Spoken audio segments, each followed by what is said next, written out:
Hey everybody, welcome to Raising Vibrations, and in this video I want to empower you to really connect to this new moon in Gemini energy, and I really want to give you the landscape of how you can navigate the next sort of couple of months with regards to this energy.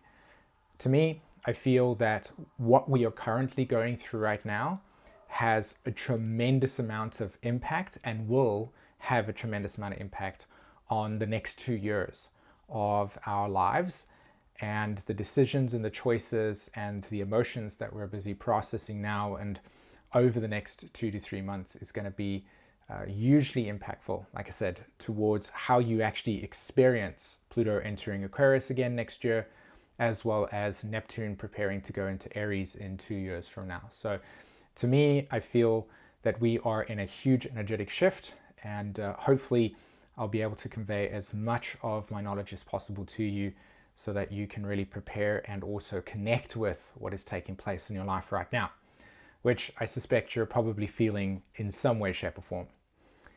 I've got my list of activations and planetary transits I want to talk about.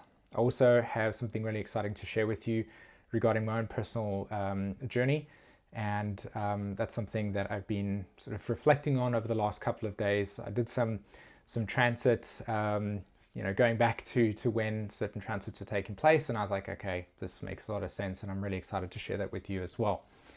Now, so I've made a pretty sort of big statement. I said that right now, these transits are going to impact us in a huge way, and that they are definitely associated with Pluto going back into Aquarius in January next year, as well as Neptune preparing to go into Aries over the next 2 years. So Neptune will be in Aries by 2025 April, and these last 2 years are going to be hugely influential when it comes to how we actually are going to experience these outer planetary transitions, because the last time that Neptune changed signs was all the way back in 2011, and we know that Pluto has recently changed into Aquarius, gave us a little bit of insight into what that is, but now that it's retrograded back into Capricorn, we've still got some stuff to work through before we really kind of can take on the Pluto and Aquarius transit, which to me is a really, really big deal.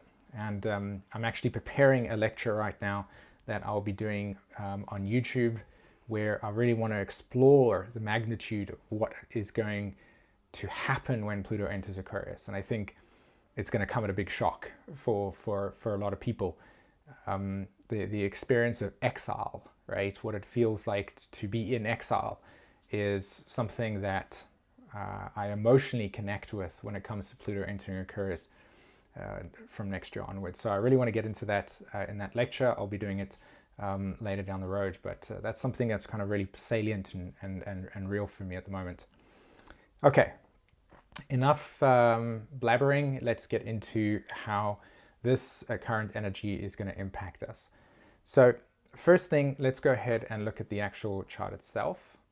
Okay, so this is the new moon in Gemini. There it's sitting right at the bottom of the chart over here, moon at 26 degrees and the sun at 26 degrees, right at the bottom.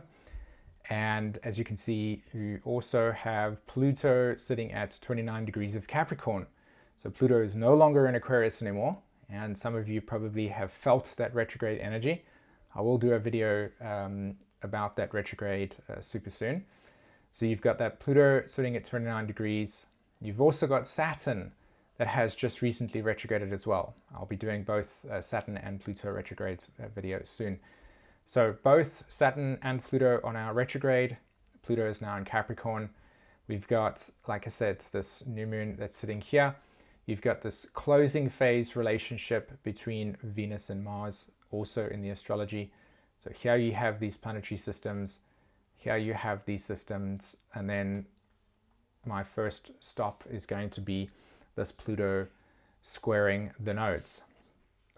Now, recently I did a video that was called Activate This. I highly encourage you to go watch that video if you haven't watched it.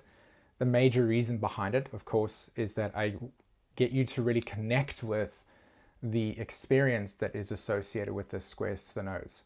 And we can kind of tap into that a little bit at the moment, but what you really want to feel right now when you are trying to connect with this Pluto squaring the nodes at the moment, right, is that there is a dynamic tension in your life that you've probably been feeling over the last week. It's really accelerated over the last week.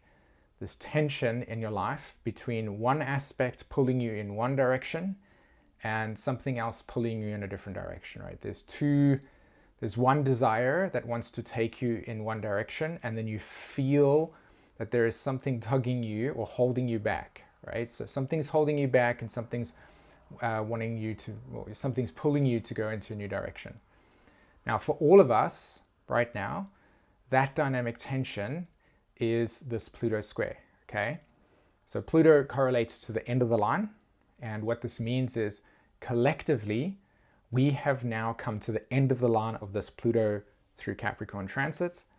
So everything that me and you have been doing over the last 10 years in terms of emotional work, in terms of emotional development, in terms of really connecting with our deeper sense of inner truth, if you want to call it that, right? Whatever that is, whatever work, intense emotional work you've been putting through right now, it's opened you up, okay? It's opened you up to recognize what was once real, alive, and meaningful for you has faded, and you are now ready to sort of attach to or connect with or bond with something that feels fresh, that feels alive, that feels desirable to you, whatever that is for you. Okay, so feel into that. Notice in your life where something is where your desire is pulling you in a direction, and notice where when you do that, there's this tension that's pulling you or holding you back, right? And that can range from being stuck in a specific type of work environment that you know you have outgrown. And I think that's probably the best word here. What have you outgrown within your life right now that is now you're ready to let go? Okay, what are you ready to let go? That's what this Pluto retrograding into Capricorn is about, right? So we're ready to let go of something, and we are also like really wanting to attach to some new direction that's ahead of us. Okay, there's something new that's present for us, and we want to move in that direction. The Pluto is pulling us in this way. So what are you being pulled towards? And notice, what are you letting go of? Okay, very important. Okay, now part of this Pluto square, so think of it as the big cycle, right? Then I want to go and address this over here. So the opening squares with Mars and Venus to not only towards Jupiter, but also towards Uranus. So you see these red lines that are sitting there, okay? If you had to become animated in terms of looking at this chart, I want you to imagine that Mars, follow my cursor, Mars is moving like this, and it's now reached what is called an opening square, right? The energy is moving into what is called an action, like you want to act on something. And Uranus, the same. Look there, both those planets are squaring it, the red lines. So opening square, just exactly what I'm talking about, right? Something in your life regarding your actions and your values are pulling you in a new direction, right? You're like, oh, I'm ready to step into something new. I'm ready to experience something new. I'm ready to move into and attach to, align with this new emerging reality for me, right? So something's pulling you in that direction, just like I shared. However, because Pluto is retrograde and these two planets are in a closing phase relationship with each other, they're culminating, what we're actually going through, again, just illustrated here as this tug of war between, let me go ahead, I want to do this, and this pattern that's saying, no, before you go ahead, I want you to kind of really go back to the things that you have not let go of yet. You understand? So what are you not letting go of? And it's not so much like I'm not letting go of it, it's more along the lines of, I need to go back and check what I have missed.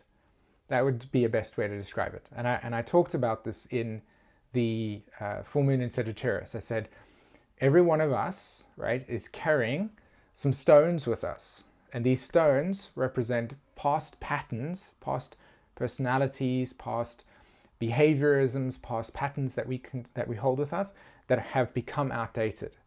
So you want to divorce yourself of those patterns, right? You want them to culminate, to end, to be. You want them to go. So this energy right now, this Mars-Venus opening square, is the desire for something to come into and to experience it and to lean into something. So as you lean into something that is exciting, that is new, that is fresh for you, you're also being reminded of something that's holding you back, like this. Okay? And that tension is that aspect, these aspects over here. Okay? Now, if I were to kind of connect with those planetary systems over there, the question that I want to ask yourself is, what is holding you back? What patterns of insecurities, what patterns of shame, what patterns of lack of confidence, what patterns of inability to trust yourself, whatever that may be, has not yet fully matured yet within yourself. So you want to kind of lean into that experience and say, I'm ready. That's the mantra for this text, right? I'm ready. I'm ready to move forward. It may be scary. I don't know what it's about yet, but I'm ready to move forward. I'm ready to lean into the experience, okay? That's what the opening square is about. Now, Venus is going to go retrograde at some point, and what I'm saying to you with regards to Venus retrograde is that energy is going to it's going to cause us to internally withdraw, and we're going to start to assess the choices that we have been making over the last few months, okay? And most importantly, how we actually give life to it. So another way to see these energies right now is we are learning to recognize that which we want to nurture and give life to, and that which has faded, that no longer has life, that has become outdated, right? You want to say, thank you, cool, that's who I was, that's what I did, forgive yourself for any decisions that you made prior to this point, and now you're ready to kind of go, oh, now I'm going to do that direction, okay? That's what that energy is about. So that's that there. Now, if I go over to I'll do that last actually. So let's go Pluto squaring Saturn. We've got that. Look here. So Pluto in Capricorn, the planet that is associated with Pluto, not Pluto, but Capricorn, is Saturn, okay? So Saturn and Capricorn essentially reflect the same archetype. So if you want to understand Pluto in your chart, look to Saturn. In the house that Saturn is in, that will tell you specifically what is culminating, what is ending off, okay? And if you haven't watched my Saturn in Pisces video, I encourage you to go do that, because in that video, I explained to you the totality of what Saturn in Pisces is going to do. In a very short snippet, Saturn in Pisces is the effect of you've built a sandcastle on the beach, and you experienced the whole entire like building process. It's been amazing. Everybody's taken photographs of it. And now everybody is packing up, and the tide is coming in, and the water is starting to slowly erode, right? The sandcastle that you have built. So Saturn correlates to the sandcastle and all the dedication and work and time you put in. And Pisces correlates to the ocean that is now slowly coming to fade that process away. It's now becoming, it's going to completely make it as if it was just the same as the source, right? When you originally arrived there. So Neptune is essentially fading the past reality. This is a culmination cycle. Something is closing for us. And Saturn reflects the nature of our reality. So we are experiencing the culmination, the closing up, the ending of.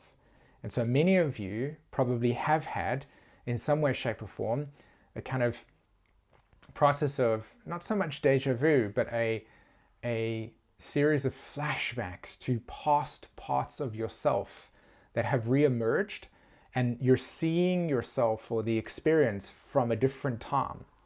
It's like you're connecting to the memories of a time long ago, and you're watching yourself where you are today, and you're kind of seeing the combination, the reflection of that self and how the process of time has taken place. And as you reflect on that, you're actually seeing what has matured, what has grown, what has developed in your life for the last sort of 10, 11 years. And I'd even go a little bit further back, but primarily this Pluto in Capricorn that started in 2008, that has created a deep amount of transformation in your life. This Saturn, that's why I'm pointing to it, this Saturn over here and this Pluto are working together to show you how much you've grown, to show you how much you've grown. And the way that you're experiencing that is by actually having these moments of flashbacks towards experiences that once, you know, that's where you were, but now you're seeing it from a different point of view, and you're like, whoa, I can actually see the time that has evolved. It's a pretty neat phenomena that's taking place. And as you emotionally kind of connect to that, it brings you forward to where you are today. It brings you into a kind of memory reflection process. And this is also how we're actually emotionally and psychologically evolving through this transit at the moment, this Pluto square the nodes. Okay, so these two are playing, they're talking to each other, and basically there's a kind of the fast and the furious. Jeez. The past and the future are connected together, and they are they're like, it's like a time machine, and you're experiencing yourself move through time, which is amazing. And if you click over here, you'll see Neptune is actually squaring the Gemini new moon at this point in time. And so the square to Gemini with Neptune is creating the duality of the past and the future, right? One has a faded sense of memory, and the other one is a deep excitement or curiosity, so something new, like what's over the horizon. And so this is what this chart's really about. It's like something's on the horizon and you're looking at it like that, and you're like, whoa, wow, this is cool. And then at the same time, you reflect back like that and you experience the entire journey of how you've grown to get to this point, right? It's pretty wicked.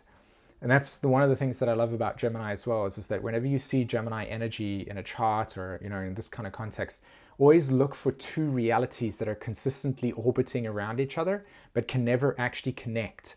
You can't actually take the past self that you're having a flashback, you know, to, and in a sense kind of be there at that time. You can only kind of be there in spirit, right? The Castor and Pollux kind of dilemma. And so Gemini always reflects the binary of one reality that's very salient and the other reality that is kind of it's in the distance, it's faded, and they're searching for each other consistently, but they can't really kind of bound, right? And that's why there's always a constant search within the Gemini archetype. The curiosity to look what's over the horizon, and the sense of connection towards the past. And this binary is taking place here. So that's actually what that square is about.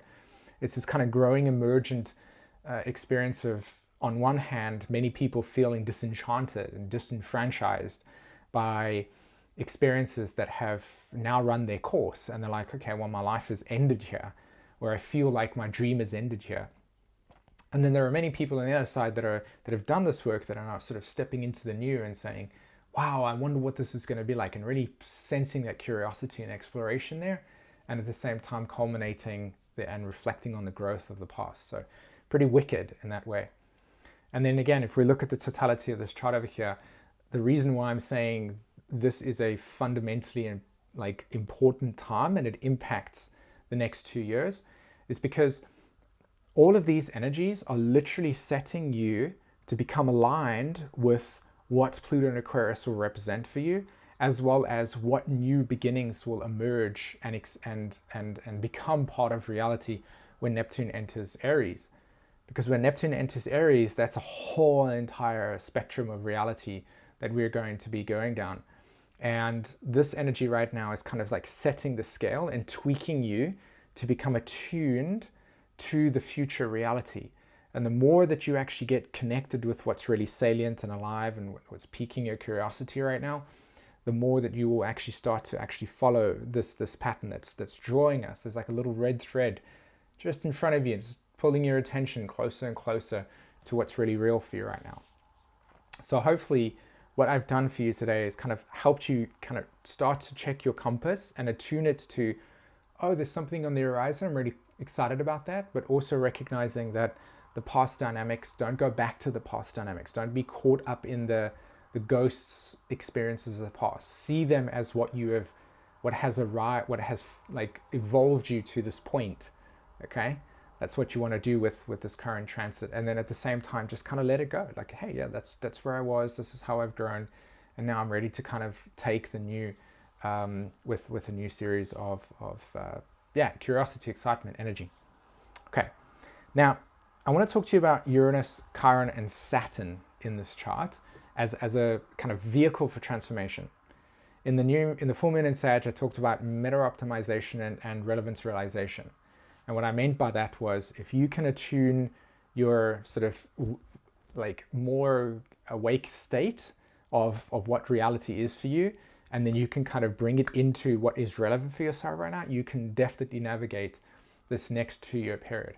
And what I've shared here is what are those two, what do you need to look out for? Okay, so that's what I've done there. And the Uranus, Chiron, and Saturn, which I want to break down for us, is actually giving us the coordinates. So I'm going to break that down. But before I do that, I do want to share with you, like I said right in the beginning of the video, something that has personally transmuted for me. And this is one of the reasons why I love astrology. So I want to share this with you right now. Okay. So here you have on the screen at the moment, you can see this is my natal chart, which is the one in the middle. And on the outer wheel are the transits on the 14th of February 2014. Okay, that was the first time that I released a video onto YouTube. So I have essentially reached a nodal reverse, as in 9 years since that first video was released. And why this is so impactful is because I'll show you what's taking place right now. But this was a really powerful moment for me, because you can see Mars and the North Node right at the top of the chart over there. Right? It's on my Mercury, it's on my Pluto. That was the moment where I released a video onto YouTube and said, this is what I want to do. I want to talk about astrology. I want to help people kind of make sense of things. And that was a huge thing. Mars on that North Node, on that Mercury. You can even see Pluto and Venus were right next to each other, saying that it's time for something new, like a new emotional pattern to arise for you. And this is a big reason as to why this Evolutionary Astrology Immersion course has sort of become real and alive, and what is actually it's all about. For me, this journey started off with coming out into and doing this work. And the chart that you now see on the screen is the transits today, right? And look where Jupiter is. It's exactly in opposition to my Saturn. My North Node, or the North Node, is exactly in opposition to my Pluto and my Mercury and my Sun sign. You can even see that the Sun and the Moon are literally on top of my Moon, and you can see that Mercury is completely on my North Node, right? And then again, you've got that Mars-Venus balsamic phase conjunction there. That's happening. So that's the chart of today on my natal chart. And this is the chart when this is the 14th of April 2014, when I first launched the video. And the reason why I'm sharing this, not only because of the fact that these transits are so highly activating right now, is because the message that this chart has for me, like this is my soul work, is to come into and express the emotional core dynamics, like my message to my North Node, Mercury. I want to communicate a message. And the way that this has come to me has come through the process of really connecting with the emotional experience of things and making things real, making things alive, really being able to bring out the emotional dynamics. I mean, that's what I can say, right? North Node in my 4th house, Jupiter there, and Uranus over there, and then everything on my 5th house. So kind of really labeling and allowing myself to express from that emotional space. That's why I did that recent 6-part video series on why connecting to the emotional reality is so important. That's why this course that's coming out tomorrow is actually a huge deal for me, because it is essentially everything that I have done in those 9 years in terms of EA, evolutionary astrology, all the readings that I've done, everything I've gathered, like loads of information. And to me, this new moon is the activation of that life's work. And that's why I'm sharing it with you guys. It's like it started then in April, but I've reached a place now where I can completely see, not only is it ready to go out into the world, but it's matured to that place, but it's also something that has deeply brought me into my own soul awareness. And I'm, again, like I said, I'm sharing this because the level of sort of excitement and passion that I have inside of myself is profound in many ways.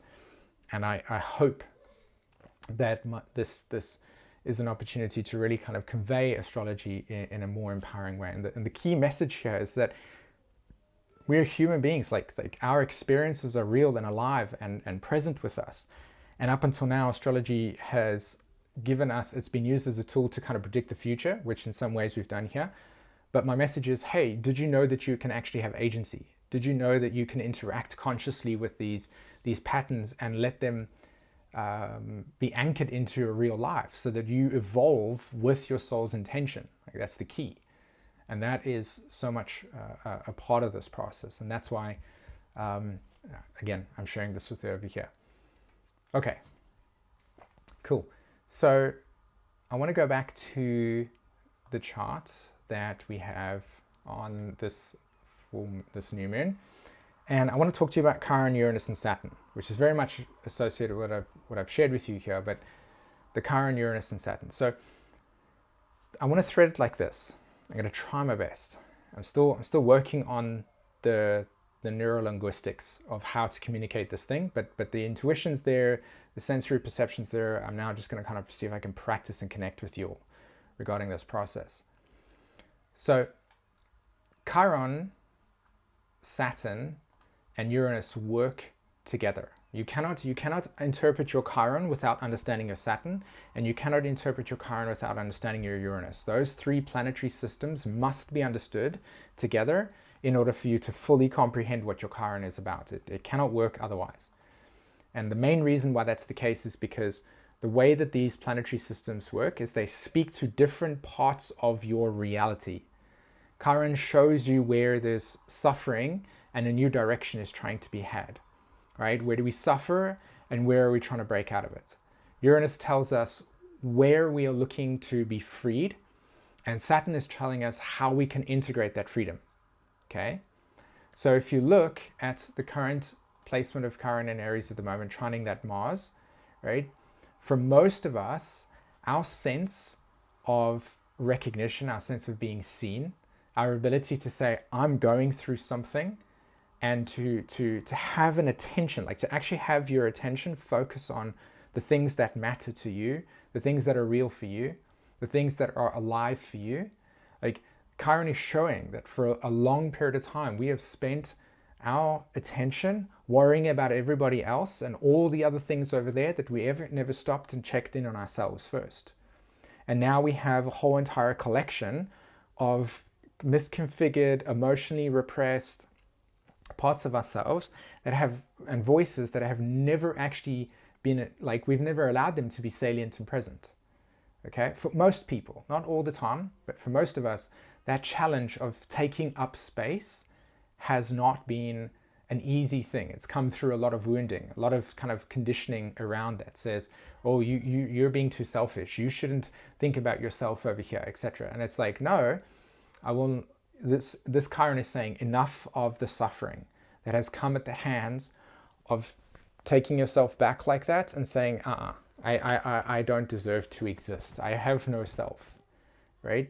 It's about the emergence of taking up space. This is what Chiron's message is. So let's stop suffering around taking up space and the failure to take up space, and to acknowledge that you are going through something, that you are struggling through something, that you're feeling something.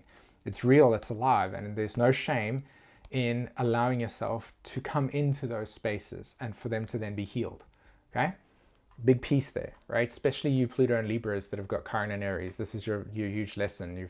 You've lost the ability to say my needs matter, or don't even get into relationships because of the fear of that dynamic taking place. So you kind of feel alone consistently. Okay, now that's Chiron, right? This is the suffering. But Chiron wants to sacrifice this. He wants to say, come on, let's go through and initiate the self. Let's say take up space. Okay. Now, Uranus says the leading edge, the part of you that wants to accelerate beyond where we have been stuck. Uranus is saying you need to be able to allow this part of your somatic sense to be integrated into your reality.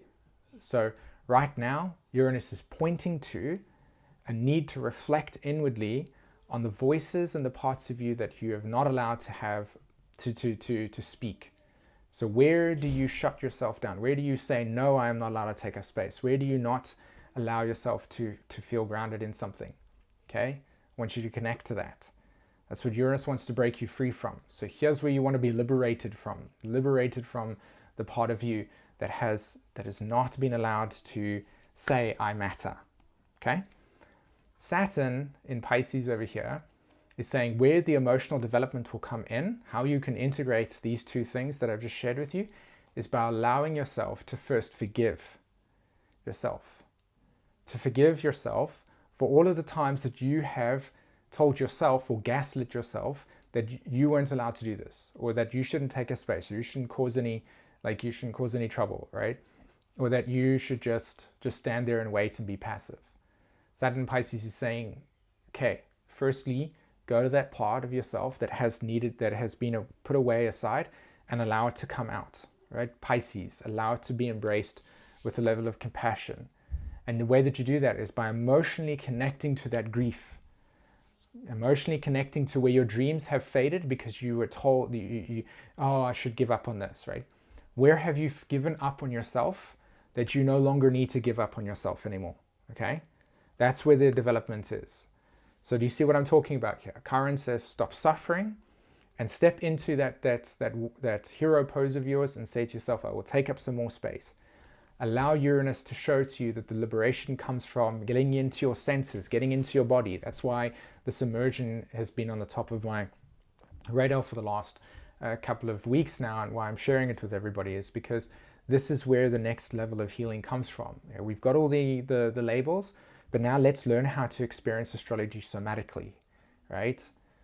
How do we come into the body? Allow ourselves to actually be present and salient with what's in here, as opposed to consistently out there in the world doing all those things, right? Come back into this space.